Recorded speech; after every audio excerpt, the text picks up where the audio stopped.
Yo, how's it, man? Okay, we need to show that k is rational if p equals 3 and k is this big mess over here. So all we're going to do is we are going to grab that 3, we are going to pop it into those p's there, we're going to sub it in. So nothing else about the structure changes, and we pop those 3's in there, and then we start to simplify. So 3 plus 2 is 5, 5 divided by 5 will give me this 1 over here, and then 3 divided by 3 will just give me another plus 1 essentially there. Square root of 1 is just 1, and 1 plus 1 is 2, which is definitely rational.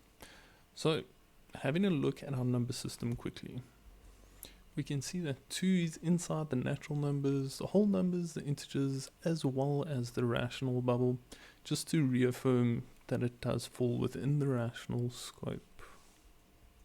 And just wrapping this question up, our 2 marks come from this simplification step as well as the answer for k over there. And as we go, I love to triple check myself as I go. Just takes like 10 seconds to see that I simplified that right.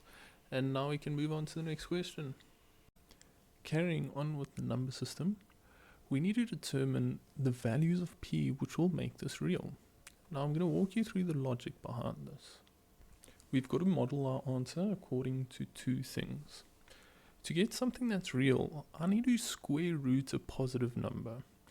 So underneath this root over here, I want a positive number divided by a positive number, so that I don't get the square root of a negative and non-real stuff. I want that real stuff, my bro, you see. Okay, and then this p over here will quite frankly have no impact. I can put anything into p that I want there, and it will always be real. So we are going to ignore this part and just look at what's underneath the square root. So this 5 over here, it's already positive, so I'm not worried about that 5, I'm ignoring it. But this p plus 2, I want that thing to be positive. And also you see it's at the bottom of the fraction. I've got to watch out for undefined. I can't have something divided by 0 because that's not in the real number system. So how we model our answer is according to these 2 things. And mathematically speaking, if I want to make something positive, I grab it and I make it bigger than 0. Anything bigger than 0 is a fancy way of saying anything that's positive. And then we just yoink that plus 2 over there, it becomes -2, and there lies our final answer, which is where your 1 mark will come from. Coming up next, we have a pretty stock standard quadratic equation. And with the quadratic equation, I want to get standard form. So we're just going to move the 4x over to the other side as well as the 2. And you see that correct to 2 decimal places over here? That's a massive clue. It's telling you to use the quadratic formula. So once we move these guys over, the 4x plus 2, we want the x squared term first. So we're going to leave him first, and we're going to bring that 4x over, and it becomes minus 4x. We want him in the middle. And that 2 we want at the very end, and bear in mind it becomes minus 2 when you take it over. And if you've taken everything over, you left over with 0. And from there, we extract our A, B, and C values. And when I substitute into the quadratic formula, I like to leave like a skeleton of brackets like this, bunch of empty brackets, and you just pop in A, B, and C into those brackets, and then it's pretty much calculator work from there. And when you are typing into your calculator and you're hitting this hurdle over here, just do the positive one first and carry on with your square roots. Okay, so we just slap that in, press equals, we get this mess over here. I'll just press S to D so that I can get it to 2 decimal places as they instructed over here.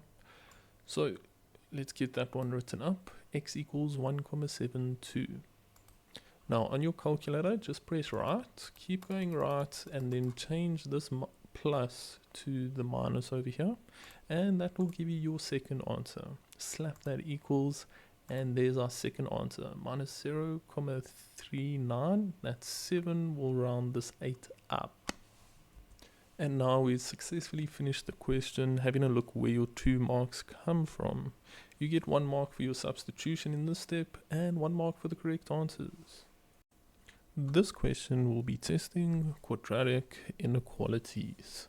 And with quadratic inequalities, same as before, same as with quadratic equations, I want that standard form. So we're going to grab this negative 21, move it over, and it becomes positive 21.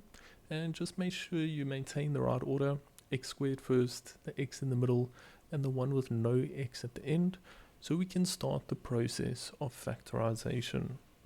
So we start off the process of factorization by looking at the factor pairs of 21. Now 21 has 2 factor pairs, so I need to decide which pair to use. Now how I decide is I look at this number in front of x.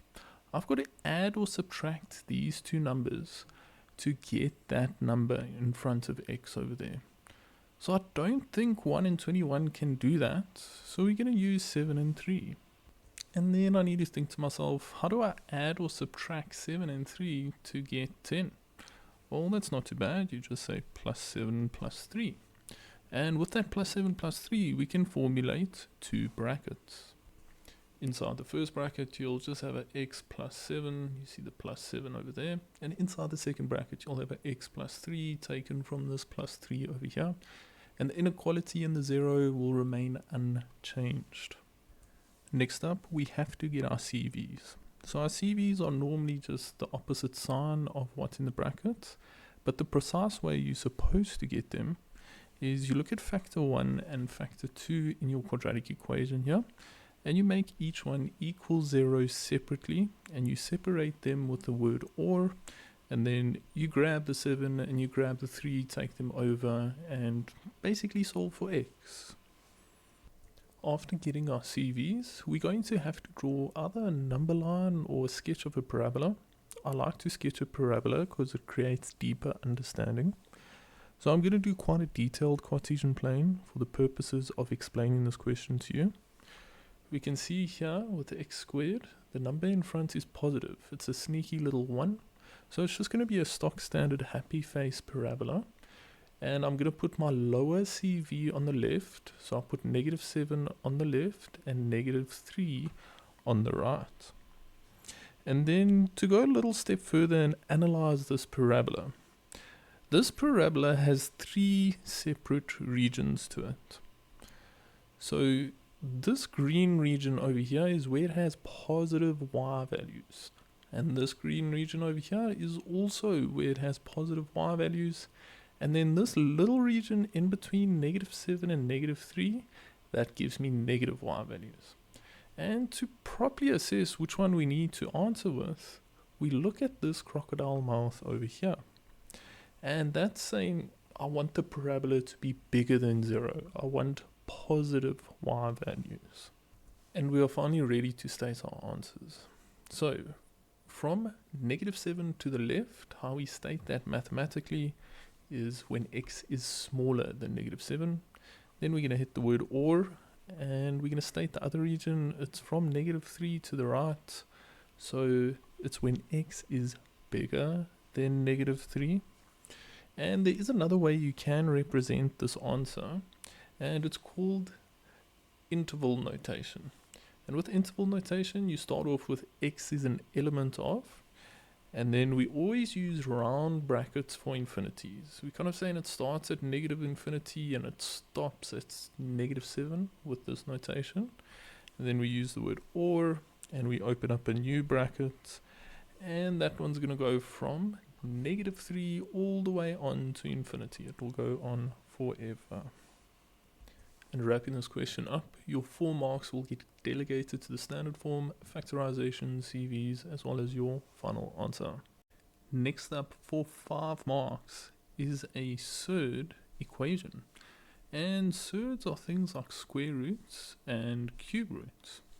And how we cope with these is the opposite operation of a square root is a square. So we square both sides. So we just grab the equation and square both sides. Now on the left hand side, this square cancels with the square root, And we are just left with what is underneath the square root at the moment. And on the right hand side, we're going to analyze this a little bit further. So if I'm squaring something, I'm multiplying it by itself. So I'm just going to duplicate that bracket over there. Then 2 times 2 will give you 4. And root x times root x just gives you x. Another nice way of seeing it is the root of x is the same thing as x to the power of a half. And if you multiply those two guys, you add the exponents to get like 4x to the power of 1, which is the exact same thing as 4x. And then once we have dealt with squaring both sides, we're going to get our standard form. So this little 4x over here, he needs to move over to the other side of the equation.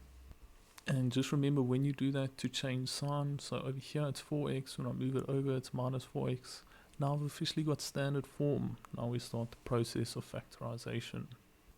And to kickstart that process, 5 is a beautiful little thing. It's a prime number. It's only got 2 factors, 1 and 5. So I need to add or subtract those to get negative 4. And to get minus 4, I'm going to have to say plus 1 minus 5. And we can formulate our 2 brackets now. So our first bracket will be x plus 1, as we see over there. And our second bracket will be x minus 5, as we see over there. Okay, now we hit the old pisang split and solve, my bro. So we equate factor 1 to 0, or we equate factor 2 to 0. And then we just yoink that 1 and minus 5 over to the other sides of the equation to give us our 2 answers of x equals negative 1 or x equals positive 5. But with third equations, you've always got to check your answers. So we'll start off by testing this negative 1 here. So how we do that is we revert back to the original equation and we kind of type it into our calculator like this. But instead of an x, you leave open brackets. And I'm going to put that negative 1 in that bracket over there. And if I press equals, I get math error. So something's not quite right when I'm testing that x equals negative 1. It's giving me math error. So it must be an invalid answer. So we come to this equal sign over here and we put a stroke through it. Now we're going to test out the x equals 5. And when I test it out, I don't sort of retype it in my calculator. I just press left and then I replace this negative 1 over here with our other answer of x equals 5. And if I pop that in, I get 2 root 5 on the left hand side. Now I'm going to type this side of the equation into my calculator, leaving some open brackets where x is over there, and then I put my x value in, that 5, and yeah, you can see it gives me a 2 root 5 again. So when I test the x equals 5, it gives me the same thing on the left hand side and the right hand side, so that's working. So we leave it as is and we're officially done with the question now. And the 5 marks in this question come from every single step over here. Next, we have an exponential equation. And I know that because of where x is. It's in the exponent. So if we take a step further to analyze this, so what I'm seeing here is 2 terms with x, which tells me I need to factorize. But before I factorize, I need to split these guys up. So we have a look at our powers over here, and we're going to split them up with exponent law 1, but the reverse version of it.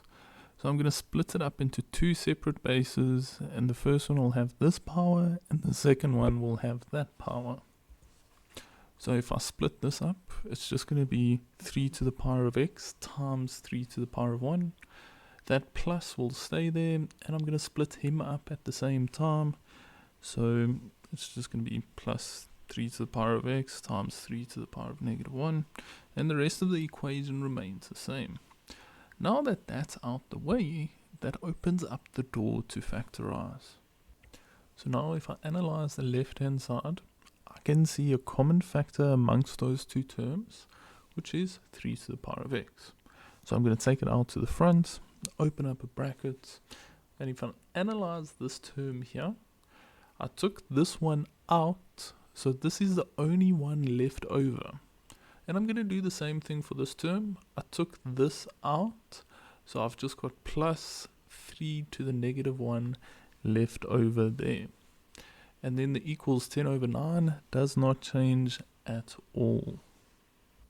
And after that, we're going to let Uncle Calculator do a little bit of heavy lifting for us here. So we're going to look at this bracket and just pump it in the calculator. So we just slot it in there and we get 10 over 3. So we replace that with a 10 over 3.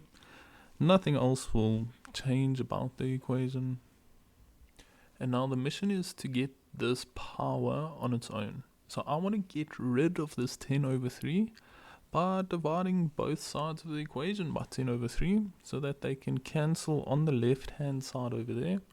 And then this side we're going to let Uncle Calculator do a bit of heavy lifting there for us. And when you pop that in your calculator, just make sure you've got like two separate fractions with the divide symbol in the middle. And you'll see that gives us 1 over 3. Okay, so if we have a look at this over here, this 3 over here, if it does not have an exponent, we assume it has an exponent of 1. And then we're going to yoink that up to the top so that it converts into 3 to the power of minus 1. Now the whole reason why I wanted to do that is so that I get the same base on both sides of the equation. And when I have the same base, I can grab the exponents, make them equal to one another, and then my job's done. I've solved for x. But I like to check myself, so let's grab our calculator quick. So you just grab your calculator, type in the original left hand side, but instead of x's, you leave open brackets like that, and then you put your answer inside of those open brackets. So if I put minus 1 here, and I put it in this other little bracket here, press equals, check what it gives me, but yes, it's 10 over 9. Yes, but. And your 4 marks come from the factorization, the simplification, same bases, and answers. Next up, we have our simultaneous equations, where there are 2 equations as well as 2 distinct variables. And we always start off with the simpler equation, which is this one, and I want to get x or y on its own. And in this case, it really doesn't matter which one you get on its own, because neither of them have a number in front, or their number in front is 1, if you want to see it that way. But I think I'm going to take the x over, and when I do that, it becomes the opposite sign, and I will be left with y equals 2 minus x. Now that we have y on its own, we're going to sub it into the other equation. And now we're going to grab this equation, and we're going to sub it into y's place in the other equation. So we just replace y with 2 minus x, and the rest of that equation will remain the same. Now we start to work on solving for x. So 2 plus 1 will give me 3, and then I still have that minus x next to the 3, and that's going to be equal to, and then nothing will change over here. And now I don't like fractions in maths, so I've got to have good coping mechanisms with fractions. So what I want to do is put this left hand side over 1 so that it sets me up for cross multiplication. Now if I have a 1 at the bottom, I don't really need to cross multiply it, so that's why I'm not cross multiplying that 1 up there, because nothing will change. But I'm going to cross multiply this x minus 1 up there, and it will successfully get rid of the fraction like this. Just make sure to keep everything in brackets when you cross multiply. And now that we've cross multiplied, I see a binomial times a binomial over here, and the magic word to get rid of those brackets is FOIL.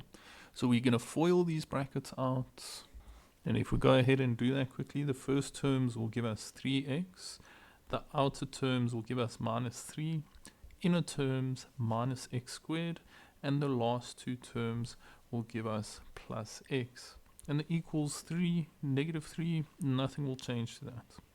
And now, you might notice that we have a quadratic equation. So, same stock standard procedure, standard form, factorize, that whole spiel. So to get standard form, I'm going to grab that -3 and move it over to the other side of the equation. At the same time, I want to make sure I've got the right order going on. So I want the x squared first. Remember to bring its sign with it. Then in the middle, I've got 3x plus x, which will just give me 4x. And then I've got this -3 over here. And if I take this -3 over to that side, it becomes +3. And then it's all equal to 0 if I brought everything over. And because these 3's have opposite signs, they cancel with one another. And now this negative is bothering us, so we're going to get rid of it by dividing both terms, or all 3 terms in this case, by -1. And if we divide everything by -1, what happens is just the sign change. So this negative x squared became positive x squared, and this plus 4x became minus 4x, and 0 divided by anything is just 0. And now that I have standard form, I can notice the highest common factor between these two terms. There's an x in both of them. So I'm going to open up a bracket, and if I look at this first term, I removed one of the x's, so I've got another x left over. Another good way to see it is x times x is x squared.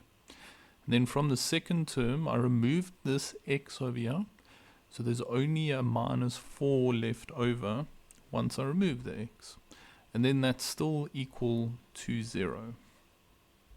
And now we apply the zero factor theorem, so we look at factor 1 as well as factor 2, and we make each separate one equal 0, and with the word or in between them. And then to solve for x, I'm just going to take this -4 over, it becomes +4. So here are my two answers for x. X equals 0 and x equals 4. Just remember we need to solve for y as well. So we've got to put these x values back into this x over here to get y. So I'm going to put the first x in of 0, and it just gives me 2 minus 0. And then I keep the word or there. And then I put the second x value in, which is 4. So I'll put this 4 into x's place here, and that's how I get this 2 minus 4. And then I just work those out. 2 minus 0 is 2, or 2 minus 4 is -2. And there's my two answers for y. So 17 years later, we have solved these simultaneous equations. And wrapping this question up, you get 1, 2, 3, 4, 5 marks for the relevant steps shown in the screen. In 1.3.2, it says hence or otherwise determine the value of this expression. So if they use the word hence, that means look at your previous answers to help you. So we're going to sub in one pair at a time. So let's go ahead and sub in the first pair. So I'm subbing in this pair here. So you see this x, I change it to a 4 there. And then you see this y, I change it to a -2 there. And then we're going to slap that in our calculator quick. Okay, so we just go ahead, type that in, and we get -1/4. So there's our first value of the expression. Now if we try the other pair of answers, the x equals 0 and the y equals 2, something funny is going to happen. So if I put them in there, I'm going to get 1/0, and that 1/0 is undefined. If 0 is at the bottom, it's undefined. So that one's undefined, so we don't even explore that option, we even just leave it out. And our 2 marks here will come from selecting the right values to pop in as well as the answer. Coming up next, we have the nature of roots for 6 marks. So we've been given an equation, and we need to find the values of m for which it has real roots. So if I want real roots, I'm going to gun for the following equation. Now I want b squared minus 4ac to be greater than 0, because b squared minus 4ac sits underneath the square root inside the quadratic formula. And if I square root something that's positive, that's going to give me real numbers. So we're going to start off by grabbing the equation they gave us. And we firstly got to see, is it in standard form? And it actually is. The x squared is first, the x is in the middle, and everything that does not have an x is at the end. So luckily that it's in standard form, we can extract a, b, as well as c, that we are going to sub into this formula here. And just some bonus information, this is called the discriminant formula. This triangle is a capital delta that represents the discriminant. So I like to set up my skeleton brackets, and then I'm going to pop b in b's place.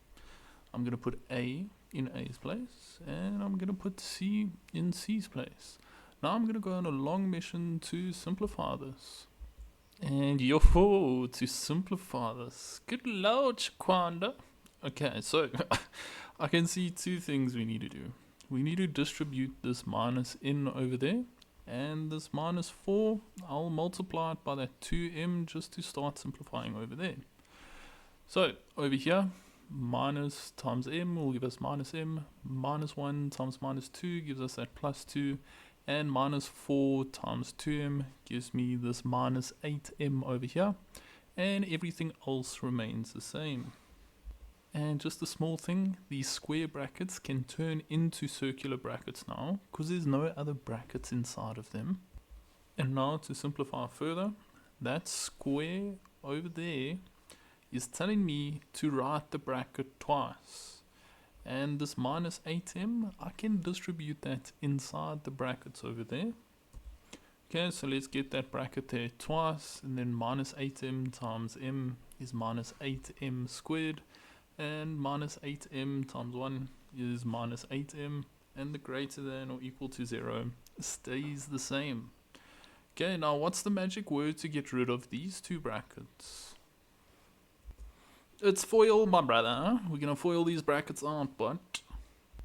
So if I multiply the first, it gives me m squared. Okay, I'm going to do the outers and inners at the same time. I'm going to get minus 2m minus 2m, which will simplify to this minus 4m after I do like terms. And then plus 2 times plus 2 gives me positive 4. The rest of the inequality remains the same. And to know what to do next, we've got to assess what we have. So at the moment, we have a quadratic inequality. So we're going to solve the quadratic inequality. So we want to get standard form. Okay, so for standard form, we want the right order present. So we're going to do the m squareds first. M squared minus 8m squared. It's like saying 1m squared minus 8m squared. 1 minus 8 will give me negative 7, and then I'll glue the m squared on them. Minus 4m minus 8m give me this minus 12m in the middle, and then I've just got that plus 4 left over. The inequality and the 0 remain unchanged. Now this negative here is a problem. To get rid of that negative, we simply just divide every term by negative 1. And then when we do that, we're going to get a sign change. So negative, negative, positive will turn into a positive, positive, negative. And we're going to see something interesting happening with our inequality. If I divide by a negative, the inequality will point in the opposite direction. Don't forget that small rule with inequalities. Now we're going to play a game called Factorize the Trinomial. So I'll start off with the factors of 7 underneath each other here. 7 is a prime number, so it only has two factors, 7 and 1. And then I'll start with the factors of 4 over here and here. So let's try 1 and 4. I'll multiply going across, so 1 times 1 is 1, and 7 times 4 is 28. Now the goal is we need to add or subtract these numbers to get the number that's in front of x, that positive 12. I cannot do that with 1 and 28, so I've got to start again. So what I do now is I switch the order of these two factors, put the 4 on top and the 1 at the bottom, multiply going across, and 1 times 4 is 4, 7 times 1 is 7, and can I add or subtract those to get 12? Bloody close. If I add them together I get 11, but not quite 12. So we've got to try different factors of 4. Maybe a crispy little 2 and 2 there, but okay. 1 times 2 is 2. 7 times 2 is 14. Hey, how's it? We can add or subtract those to get 12. If I say plus 14 and minus 2, then it will give me plus 12.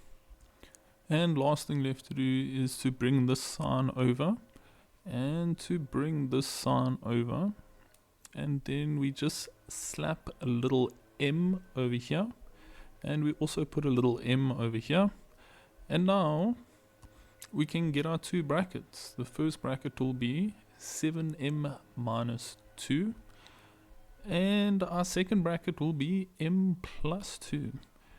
And then the inequality and the 0 at the end do not change. And from our factorized trinomial, we're going to need to get our CVs.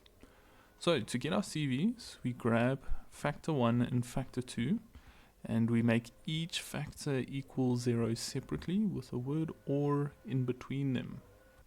Now we just solve for m. So we're going to take that positive 2 over, we're also going to take that negative 2 over, and we are left with 7m equals 2 or m equals negative 2. Over here, to get rid of that 7, we divide both sides by 7 and we've arrived at our critical values. Next up, we need to draw a basic parabola to help us get our answer. So we're going to draw that here, and remember your lower critical value goes on the left, the higher one on the right. And then we need to recognize where the positive and the negative x values are situated on this parabola. So we're going to come back to this line over here, and they're basically asking us, where do you have negative y values?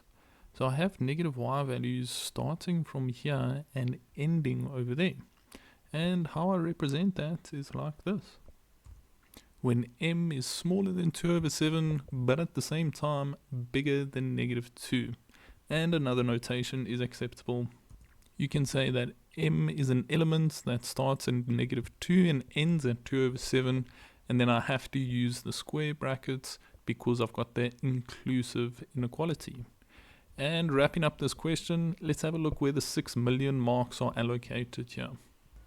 Our first mark comes from substitution, the second mark comes from the condition of making delta bigger than 0, third mark comes from simplification, fifth standard form, and then, this is the fifth mark, that comes from your factors over there, and the last mark comes from the answer. Okay, buckle up, this question is rougher than a goat's knee, my bro. Alright, so we want two real roots that are opposite in sign if m is less than 0. So if m is less than 0, we're going to grab the equation and analyze it if that's the case. So if m is 0, then, well, if m is less than 0, that's a fancy way of saying m is negative. So 2m will also be negative. 2 times a negative number also gives you a negative number.